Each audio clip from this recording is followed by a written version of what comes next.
Okay, I tried it over in the other corner where the pinball machine's going to be, and it's just, it's not going to be high enough. And I thought, well, I'll just move it over here. And it works out good over here. So the one thing, the pipes behind there, I probably should paint them black when I get a chance. So that's one thing I could do. But it does look good. I always like the stained glass lights. I also had a piece of granite here, and I noticed the cord was really tight where it plugs in. So by raising it 1.25 inches, that's looser now.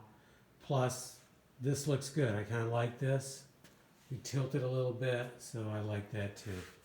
Okay, so I'm going to move on to the next task and call this good for now. Maybe do the black pipes later, but this is good.